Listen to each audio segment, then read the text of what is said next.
wajahku berdiam.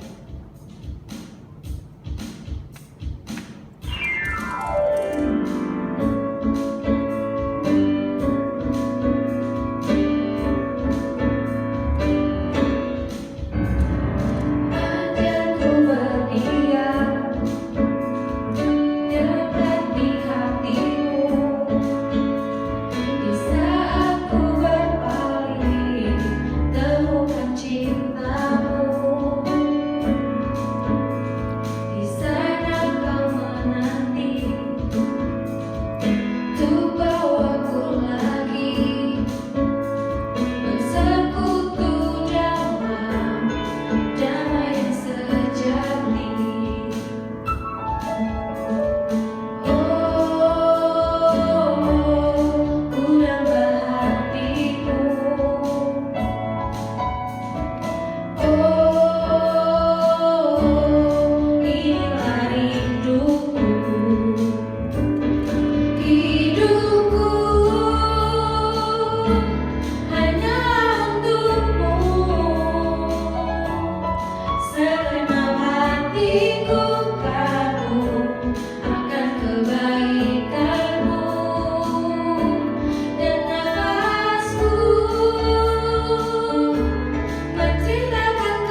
Tersungkurku di kakimu,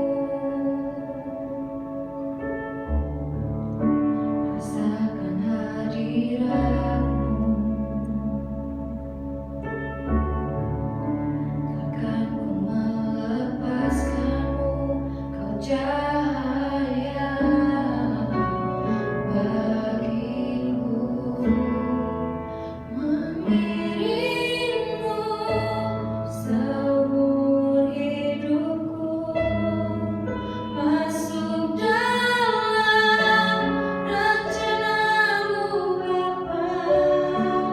Pikiranku, kehendakku, ku serahkan padamu. Harapanku hanya di dalam-Mu. Ku kan teguh bersama-Mu Tuhan. Jadikanku bejana-Mu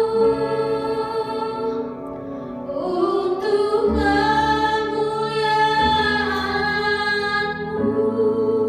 Mengiringmu seumur hidupku, ku kan teguh bersama-Mu Bapa. Pikiranku, kehendakku, ku serahkan padamu. Harapanku hanya di dalam-Mu. Ku kan teguh bersama-Mu Tuhan. Jadikanku bejana-Mu untuk kemuliaan-Mu. Mengiringmu seumur hidupku, masuk dalam rencana-Mu Bapa. Pikiranku, kehendakku, ku serahkan padamu. Harapanku hanya di dalam-Mu. Ku kan teguh bersama-Mu Tuhan. Jadikanku bejana-Mu untuk memuliakan-Mu, untuk memuliakan-Mu, untuk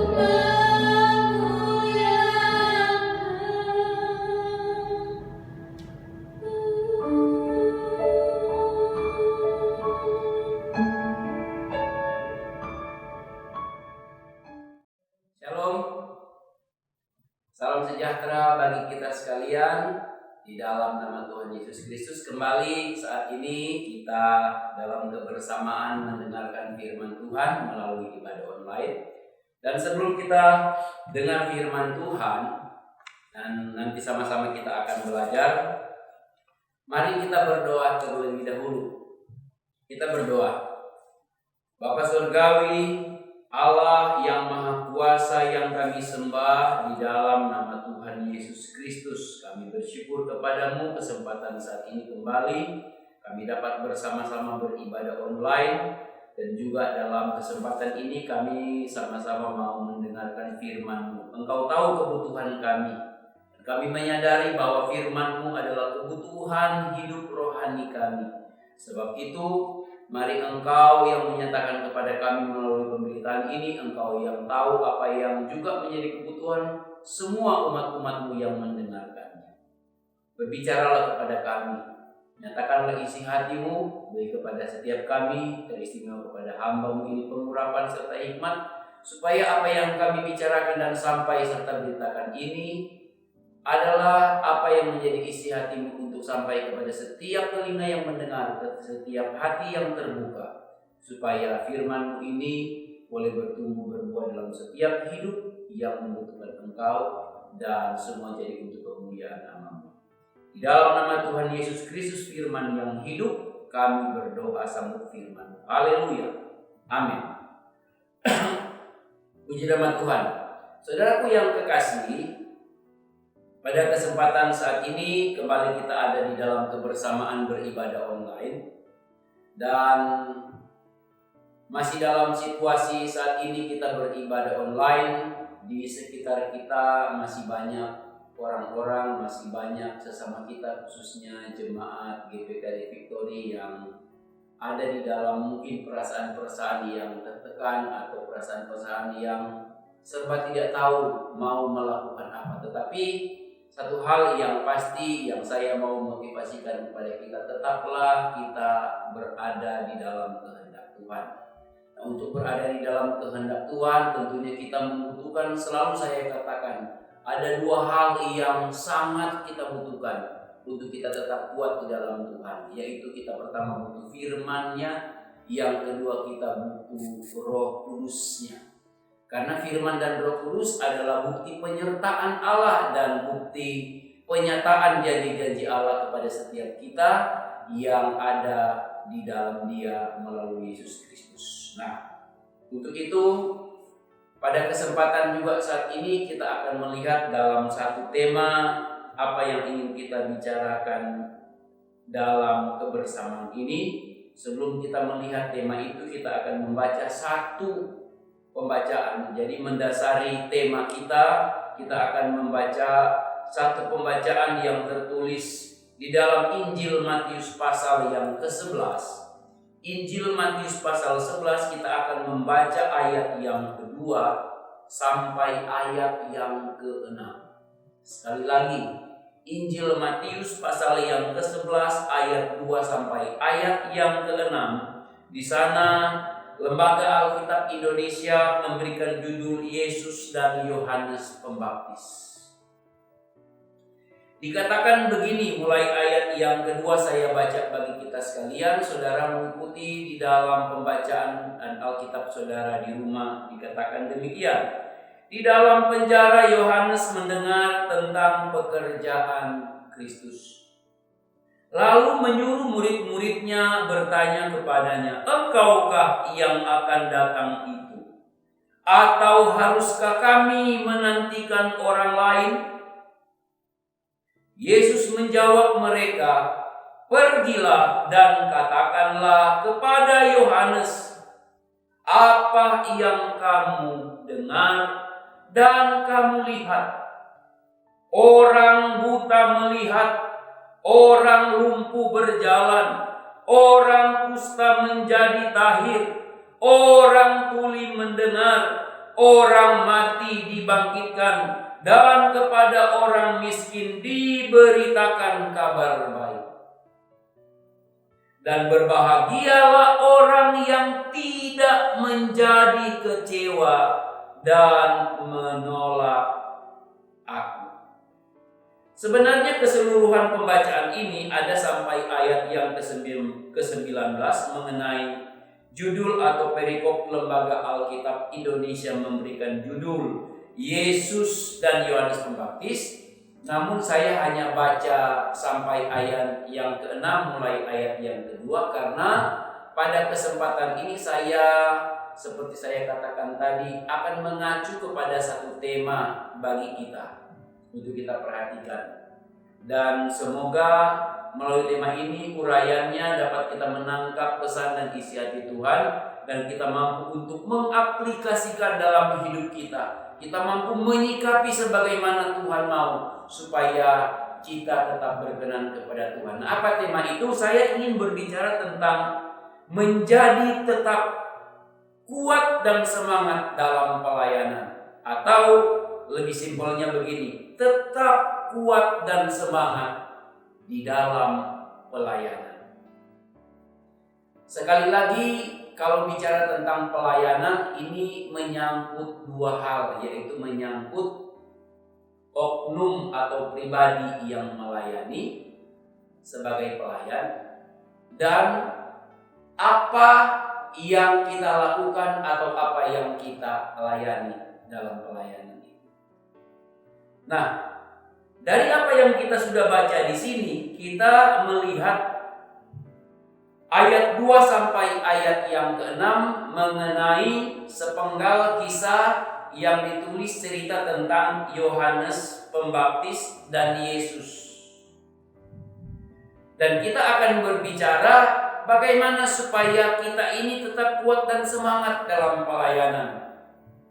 Kita tahu sendiri bahwa Yesus pernah berkata di dalam pelayanannya tentang Yohanes Pembaptis, dan juga tertulis di bagian ini, khusus di dalam Injil Yohanes sendiri pasal yang pertama, ketika Yesus datang kepada Yohanes, maka Yohanes sementara membaptis orang banyak, dia menunjuk kepada Yesus dan berkata, "Lihat, anak domba Allah, penghapus dosa manusia." Saat itu Yohanes dan Yesus sama-sama suatu pribadi yang bertumbuh di dalam persiapan yang Allah lakukan kepada mereka. Sampai pada waktunya mereka harus tampil. Memang mereka adalah pribadi yang dipersiapkan oleh Allah melalui kandungan daripada ibu masing-masing. Tetapi ketika mereka sudah beranjak pada waktu usia yang sudah Tuhan tetapkan, maka mereka ada di dalam pelayanan. Jadi karena tugas, karena pelayanan, Yohanes dan Yesus pun tidak selalu ketemu, atau boleh dikatakan tidak pernah ketemu. Tetapi masing-masing tahu apa yang dilakukan, apa yang akan dilakukan oleh mereka, karena mereka telah mendapat mandat di dalam roh mereka sejak masih di dalam kandungan ibu mereka. Mereka sadar apa yang mereka harus kerjakan dan lakukan. Tetapi kita akan melihat di sini ada sisi-sisi manusia yang banyak kali kita juga mengalami sama seperti mereka, khususnya Yohanes Pembaptis. Di dalam bagian ini dikatakan bahwa di dalam penjara Yohanes Pembaptis mendengar tentang pekerjaan Kristus. Jadi waktu Yesus masuk di dalam pelayanan, saat itu Yohanes Pembaptis ada di dalam penjara. Waktu Yesus masih sementara ada di dunia pelayanan, Yohanes sudah ditangkap. Padahal sebelumnya Yohanes yang membaptis Yesus. Apa yang terjadi kepada Yohanes Pembaptis? Bagaimana persoalan keadaan diri Yohanes Pembaptis? Bagaimana keadaan jiwa Yohanes Pembaptis ketika dia ada di dalam penjara? Saudara yang kekasih, Yohanes Pembaptis secara kemanusiaan tidak ada beda dengan kita. Dalam apapun yang ia hadapi, semua melibatkan kejiwaannya, baik logika, pikiran, akal budinya, baik emosi perasaannya, baik kemauan dan keputusan-keputusannya, semua ada di dalam kehidupan Yohanes sama seperti kita. Dan di dalam cerita ini dikatakan Yohanes sedang terpenjara. Bisa nggak kita bayangkan kalau kita ada di dalam penjara? Arti di penjara semua serba dibatasi, ruang dibatasi, makanan dibatasi, gerak-gerik dibatasi, bahkan sampai berpikir pun bisa dibatasi. Karena kondisi yang menekan, pikiran kita rasa dibatasi. Nah, kalau kita ada di dalam keadaan seperti itu, apa yang kita rasakan? Dikatakan dari dalam penjara Yohanes mendengar pekerjaan-pekerjaan ilahi yang diperbuat oleh Yesus. Dalam keadaan tertekan di dalam penjara, dalam keadaan pengharapannya terganggu sebagai manusia, semua dibatasi. Mulai muncul hal-hal kejiwaan dari seorang pribadi manusia di dalam kehidupan Yohanes Pembaptis. Mungkin ada perkataan, ada pertanyaan, apa yang menyebabkan saya terjadi seperti ini? Mengapa saya alami ini? Mungkin ada, karena tidak mungkin saudara, kalau kita ada di bawah satu tekanan, kita mulai bertanya, kenapa saya seperti ini? Apa salah saya? Siapa yang mampu menolong saya? Mungkin kita seperti itu. Itulah Yohanes Pembaptis. Sampai suatu ketika dia menyuruh beberapa orang dari murid-muridnya, tolong engkau pergi kepada berita yang saya dengar pribadi, yang ada di berita yang saya dengar, yaitu kepada Yesus yang pernah saya baptis, yang pernah dari orang yang baptis ini mengeluarkan perkataan kepada saya bahwa saya adalah orang yang terbesar, lebih besar daripada orang lain, daripada semua perempuan yang pernah melahirkan seorang anak. Tidak ada orang yang lebih besar daripada aku.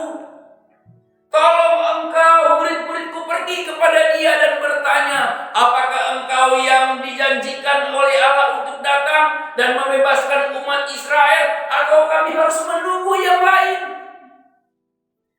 Saudara, sesuatu yang paradoks atau bertentangan jika, saudara yang kekasih, kalau kita melihat di dalam Yohanes pasal 1 ayat 29, Yohanes Pembaptis sendiri berkata begini, lihat anak domba Allah, penghapus dosa manusia. Tetapi ketika dia ada di dalam penjara, dia berkata, tolong tanya kepada dia, apakah dia yang kami nantikan, atau ada pribadi lain, biar aku tahu jawabnya. Nah, saudara yang kekasih, bertentangan enggak, saudara? Tetapi saya mau katakan, inilah suatu hal kewajaran dalam kemanusiaan yang sedang tertekan, dan Yohanes tidak luput dari hal itu. Siapa di antara kita manusia yang tidak pernah tertekan? Siapa di antara kita manusia yang tidak pernah mengalami masalah-masalah yang sulit sampai melibatkan seluruh kejiwaan kita harus terlibat di dalamnya? Baik pola pikir kita, pikiran kita, baik emosi kita, semua kemauan kita, kehendak kita, semua terasa sakit. Siapa yang tidak pernah mengalami seperti itu? Kalau ada satu manusia di muka bumi ini tidak pernah mengalami itu, dia bukan manusia, saudara. Allah pun di dalam kemanusiaan Kristus pernah mengalami hal-hal seperti itu, tetapi perbedaannya, saudara ingat, dengar, perhatikan penjelasan saya. Perbedaannya adalah dalam sebuah keputusan dan sikap itu yang berbeda menghadapi semuanya.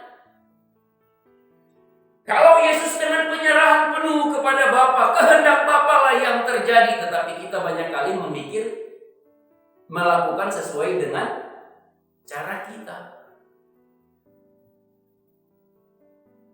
Yohanes yang membaptis Yesus, tetapi kenapa di bagian ini dia suruh murid-muridnya tanya? Kenapa Yohanes lakukan demikian? Karena saudara yang kekasih, di sini dikatakan Yohanes ada di dalam penjara. Jadi situasi dan kondisi penjara ini yang membuat sebagai manusia, sebagai pribadi Yohanes, dia mengalami suatu tekanan. Boleh dikatakan dia sedang depresi. Siapa manusia yang tidak pernah tertekan? Kalau belum pernah tertekan, dia belum jadi manusia. Itu sebabnya kita akan berbicara bagaimana supaya kita tetap kuat dan semangat di dalam pelayanan. Belajarlah daripada Yohanes Pembaptis ini, bagaimana Yesus memberikan solusi kepada dia. Nah, yang pertama saudara yang kekasih, bagaimana supaya kita tetap kuat, karena ini yang Tuhan mau. Tetap semangat di dalam pelayanan, ini yang Tuhan mau. Ayat yang kita telah baca tadi, ayat yang ketiga khususnya dikatakan begini. Ia atau lalu, ini dari Yohanes, menyuruh murid-muridnya bertanya kepadanya, engkaukah yang akan datang itu? Atau haruskah kami menantikan orang lain? Nah, ayat 3 ini memberi satu kesimpulan kepada kita. Kalau kita ada di dalam satu masalah, satu tekanan, satu intimidasi, perasaan-perasaan yang tidak sesuai dengan harapan-harapan kita atau harapan-harapan Tuhan dalam hidup kita, saya mau katakan begini. Jalan keluar pertama adalah bertanyalah ke alamat atau ke orang yang tepat. Nah, ini dia saudara, solusi bagus. Jangan cari jawaban ke alamat, ke tempat, atau ke orang yang tidak sesuai. Coba saudara di dalam bagian ini, dalam asumsi pendapat Yohanes sebagai manusia, dia katakan begini, tolong kamu selidiki, cari orang-orang yang lebih kenal tentang dia yang sedang aku katakan ini. Jangan datang kepada dia, tapi orang-orang yang sekiranya lebih kenal. Saya mau katakan itu salah alamat. Dan disinilah saudara yang kekasih, Yohanes justru memberikan arahan yang tepat kepada murid-muridnya. Saya mau katakan di sini saudara, pemimpin rohani harus memberikan arahan, memberikan tuntunan yang tepat kepada para pengikutnya. Kalau ada di dalam, sekalipun ada di dalam masalah, ingat baik-baik, kita harus mampu memberikan arahan atau cara yang tepat untuk keluar dari satu masalah. Supaya kita tetap semangat, supaya kita terkuat dalam pelayanan. Bertanyalah kepada orang yang tepat. Artinya begini saudara, jangan asumsi. Asumsi 99% itu pasti salah. Karena dalam asumsi ada kata begini, mungkin orang itu salah, mungkin dia tidak tepat, siapa tahu orang itu tidak baik, siapa tahu orang itu bukan daripada Allah. Semua kata-kata itu kata-kata yang mengandung tergolong di dalam kelompok asumsi. Tetapi kalau kita mau keluar dari masalah yang kita hadapi, dari tekanan yang mengintimidasi kita, dari semua persoalan yang mempengaruhi kita, kita lihat Yohanes di sini memberikan arahan yang tepat, cari Yesus. Nah, enak saudara, cari Yesus. Kalau kita cari Yesus, jawaban akan kita temui di sana. Persoalan akan terbuka lebar jawabannya bagi kita kalau kita ke alamat yang tepat, yaitu Yesus. Ini yang pertama saudara. Untuk kita tetap kuat dan memiliki semangat di dalam melayani. Ketika kita ada persoalan, tekanan apapun, masalah apapun, saya mau katakan, carilah alamat yang tepat dan orang yang tepat. Dan saya mau motivasikan kita, carilah Yesus. Bukankah Dia yang berkata, aku tidak akan membiarkan kamu sebagai yatim piatu. Aku akan datang kembali kepada kamu. Aku akan minta kepada Bapa dan mengirimkan kepadamu seorang penolong yang lain. Dan kalau Ia datang, Ia akan tinggal di dalam kamu selama-lamanya, yaitu Roh Kudus. Ingat saudara yang kekasih, Roh Kudus itu adalah pribadi Allah dalam rohnya yang tinggal dalam kita, sebagaimana yang telah dikatakan melalui mulut Yesus. Itu perkataan Allahi, itu perkataan pribadi Allah yang sifatnya ilahi.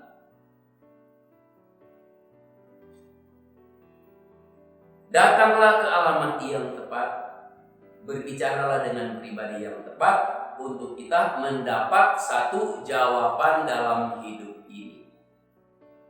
Ingat, Yohanes masih ada di dalam penjara. Nah, yang kedua, bagaimana supaya kita tetap kuat dan semangat di dalam pelayanan kita? Kita akan lihat ayat 4 dan 5 dikatakan begini. Yesus menjawab mereka, "Pergilah dan katakanlah kepada Yohanes apa yang kamu dengar, apa yang kamu lihat. Orang buta melihat, orang lumpuh berjalan, orang kusta menjadi tahir, orang tuli mendengar, orang mati dibangkitkan, dan kepada orang miskin diberitakan kabar baik." Yang kedua ini memberikan suatu kita kesimpulan bahwa kalau kita mau tetap kuat dan semangat di dalam pelayanan ini adalah ayat 45 katakan memberi kesimpulan kepada kita. Dengar berita firman Tuhan. Dengar kesaksian yang benar. Kalau kita baca firman Tuhan, kalau kita mendapat kesaksian yang benar, bukan asal-asalan, kita akan menjadi kuat. Berapa banyak orang yang kecewa karena kesaksian yang tidak benar yang disampaikan orang lain kepada mereka. Berapa banyak orang yang menjadi kecewa karena bukan mendengar firman Tuhan, tapi mendapat arahan-arahan yang dari orang-orang yang tidak bertanggung jawab, orang-orang yang menghancurkan mereka. Berapa banyak, mungkin ada dari antara saudara yang mendengar saat ini. Mungkin engkau ada di dalam masalah dan engkau mencari seseorang yang sekiranya dapat menolong, dapat membela, dapat membackup Anda. Saya katakan, kalau itu yang Anda lakukan, saya katakan Anda salah. Harusnya Anda dalam pertama cari alamat yang tepat, cari pribadi yang tepat. Tidak salah lain, itu adalah bicara tentang Allah dan kerajaannya. Itu alamat dan pribadi yang tepat. Dan yang kedua, engkau harus dengar firman yang benar. Engkau dengar kesaksian yang benar-benar yang dapat dipegang, yang dapat dipercayai. Yesus hanya katakan begini kepada Yohanes Pembaptis. Engkau pergi dan katakan kepada Yohanes Pembaptis. Yesus katakan kepada guru-guru, kepada guru daripada orang-orang ini. Katakan kepada Yohanes Pembaptis apa yang kamu lihat dan kamu dengar daripadaku. Orang buta melihat, orang lumpuh berjalan, orang kusta menjadi tahir, orang tuli mendengar, orang mati dibangkitkan, dan kepada orang-orang miskin diberitakan kabar baik. Saudara, Yohanes sebelum mendapat kabar daripada Yesus melalui murid-muridnya, Yohanes sudah terlebih dahulu mendengar ini yang tertulis dari kitab para nabi. Bahwa Dia yang dijanjikan akan datang menjadi pembebas atas umat Israel, atas orang-orang kaum yang namanya kaum Yahudi. Pribadi ini maksud daripada Yohanes, maksud daripada Yesus berkata kepada Yohanes supaya Yohanes mendapat penghiburan, saudara. Kembali lagi saya katakan, Yohanes ada dalam penjara. Saya pernah mengunjungi beberapa penjara, saudara dikasih, dan saya melihat di sana orang-orang yang membutuhkan perhatian. Mereka membutuhkan yang namanya berita-berita yang baik bagi mereka. Paling banyak orang-orang yang ada dalam penjara sedang berharap kapan mereka dibebaskan. Yohanes pun demikian. Tetapi setelah cerita ini kita melihat dalam bagian lain, dalam kitab yang lain, dalam kitab Injil, bahwa di akhir pemenjaraan ini Yohanes itu harus dipancung. Saudara tahu, Yohanes itu dipersiapkan oleh Allah itu kurang lebih 30 tahun sampai 33 tahun usianya. Gak berbeda jauh dengan Yesus. Karena usia kandungan mereka gak berbeda jauh. Tetapi dipersiapkan begitu lama untuk waktu pelayanan yang begitu cepat, begitu singkat. Saudara yang kekasih, dapat gak kita berpikir bahwa ini sesuatu tetapi inilah yang namanya penyataan Allah kepada Yohanes. Itu sebabnya Yohanes pasal 1, Injil Yohanes 1 ayat 9 katakan, dari seorang yang pernah dilahirkan seorang perempuan tidak ada orang lain yang lebih besar daripada Yohanes Pembaptis. Kenapa Yesus katakan begitu? Bukan karena waktu pelayanannya, bukan karena waktu persiapannya, tapi rahasianya adalah Yohanes telah memenuhi waktu yang ditetapkan oleh Allah. Jadi kalau kita belum memenuhi waktu-waktu yang ditetapkan oleh Allah bagi kita belum tergolong orang yang besar. Itu sebabnya kalau saudara mendengar, oh ada pendeta besar, ada nabi besar, di Alkitab tidak pernah ada istilah itu, saudara yang kekasih, selain daripada Yohanes Pembaptis.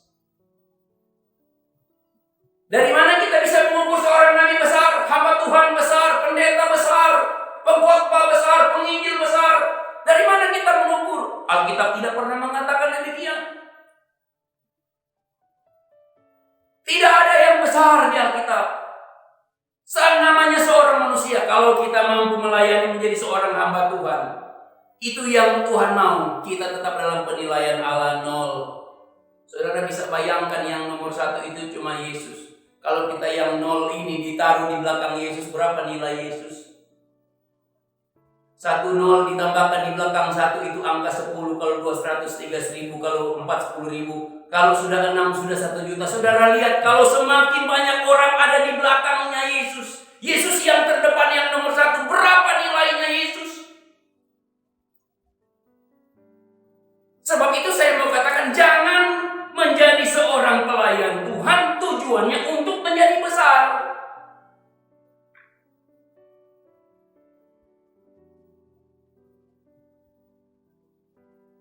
Kalau itu yang menjadi tujuan kita, seperti beberapa minggu lalu saya katakan sekali lagi, berhenti dulu dari melayani.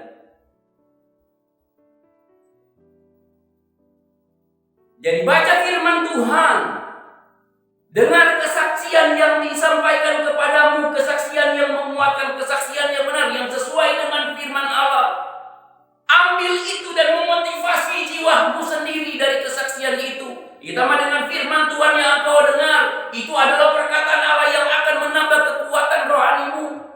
Baru engkau tetap kuat dan semangat melayani Tuhan. Itu yang kedua. Yang ketiga, yang terakhir ini, bagaimana supaya kita tetap kuat dan memiliki semangat yang besar untuk tetap melayani Tuhan, untuk berada dalam pelayanan. Saudara, ayat yang ke-6 bilang begini, dan berbahagialah orang yang tidak menjadi kecewa dan menolak aku.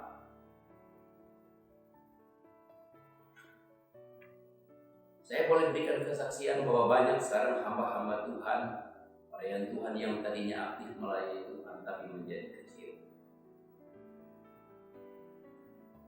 Bukan berhenti sampai di sana, saudara yang kekasih. Kekecewaan wajar kalau terjadi dalam kehidupan seseorang, tetapi Tuhan tidak mau kalau seorang pelayan itu dikuasai kekecewaan. Itu yang Tuhan tidak mau. Tuhan tahu engkau akan berhadapan dengan kekecewaan ketika engkau ada di dunia ini. Ketika engkau melayani aku, engkau akan kecewa. Sama seperti Yohanes Pembaptis.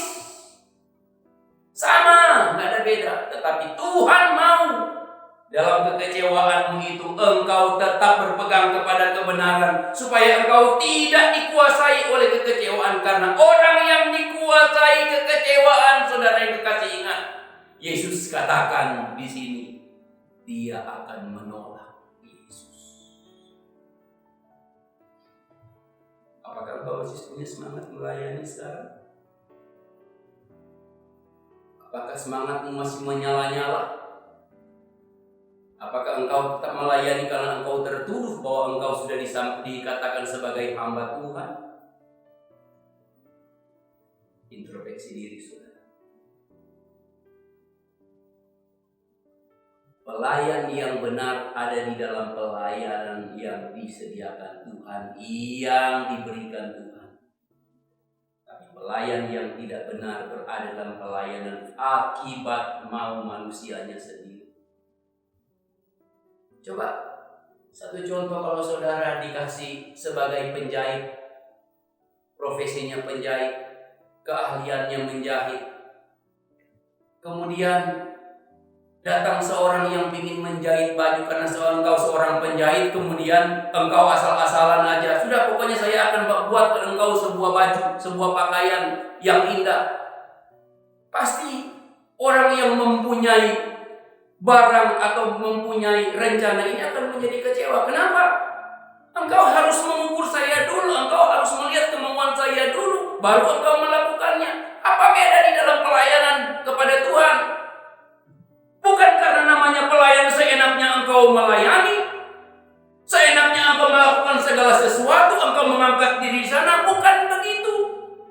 Tidak mengikuti aturan, tidak mengikuti hal-hal yang ditetapkan, tidak mengikuti persyaratan. Hanya karena engkau menguasai firman Tuhan, karena engkau sudah menghafal banyak firman Tuhan. Kalau itu yang terjadi, saya mau katakan, pastikan engkau akan menolak Yesus karena bukan kehendak Allah yang engkau lakukan. Karena pada akhirnya kemanusiaanmu akan berhadapan dengan yang namanya perasaan kecewa. Tetapi kalau engkau mengerti benar akan sebuah pelayanan, bahwa engkau menyadari engkau sebagai pelayan menghadapi kekecewaan, jika itu Tuhan kehendaki engkau alami, supaya engkau dapat berpegang kepada Tuhan, maka engkau akan tetap dalam pelayanan. Mari kita introspeksi diri.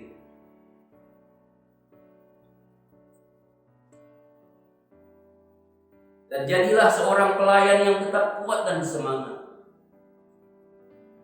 Ini yang dipesan Yesus kepada Yohanes. Seorang yang paling besar, manusia paling besar di dunia ini yang pernah keluar dari rahim seorang perempuan adalah Yohanes.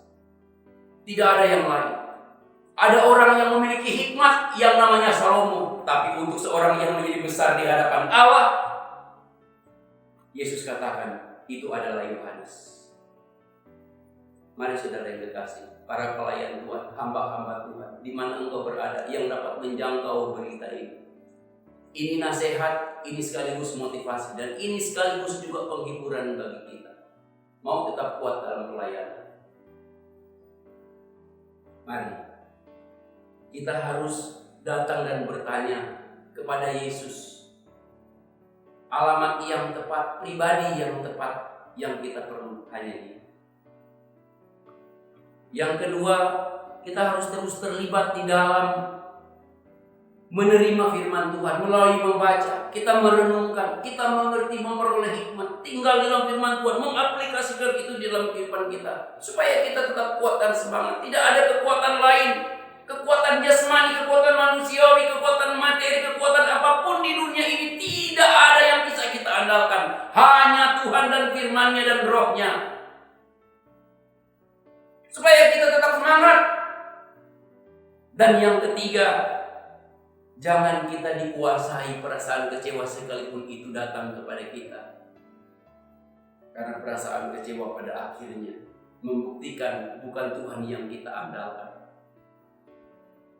Bukan firman-Nya yang menjadi dasar patokan perjalanan kita. Orang-orang yang berjalan bukan karena berdasar kepada firman Tuhan dan kehendak Tuhan. Saudara tahu, mereka akan menolak Yesus.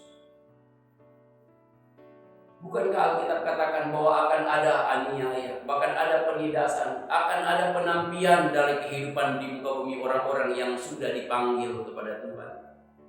Tapi mereka yang benar-benar lurus adalah mereka yang berpegang kepada prinsip ini. Cari Tuhan alamat yang tepat. Rindu kepada firman-Nya. Senang kepada kesaksian-kesaksian yang benar. Dan tidak dikuasai oleh rasa kecewa, tetapi tetap menyerah kepada Tuhan karena dia tahu ada waktunya itu akan lalu. Ini firman Tuhan yang dapat saya sampaikan. Puji nama Tuhan. Mari kita berdoa. Terima kasih Tuhan. Kami sudah dengar firman. Engkaulah penolong kami, Engkaulah kekuatan kami untuk kami tetap kuat dan semangat dalam pelayanan. Sebagai satu anugerah yang Engkau taruh percayakan kepada kami, sebagai anak-Mu, sebagai hamba-hamba-Mu, sebagai orang-orang pilihan untuk memberitakan kabar baik, untuk memberitakan kabar-kabar yang besar yang akan membebaskan banyak orang, yang akan menjawab banyak permasalahan banyak orang. Ini kami menyadari keterbatasan kami, jadi Engkau yang kami perlu. Berkaryalah terus di dalam kami. Meteraikan firman-Mu yang telah kami terima, kami dengar, telah kami berita dalam hati setiap yang mendengar, setiap yang merindukan, sampai firman-Mu bertumbuh berbuah dalam hidup kami hanya untuk kemuliaan nama. Terima kasih ya Bapa, Allah yang Maha Kuasa Engkau, yang kami sembah di dalam satu nama yang hidup yang kudus, yaitu Tuhan Yesus Kristus Juru Selamat kami. Kami berdoa dan bersyukur atas firman-Mu. Haleluya.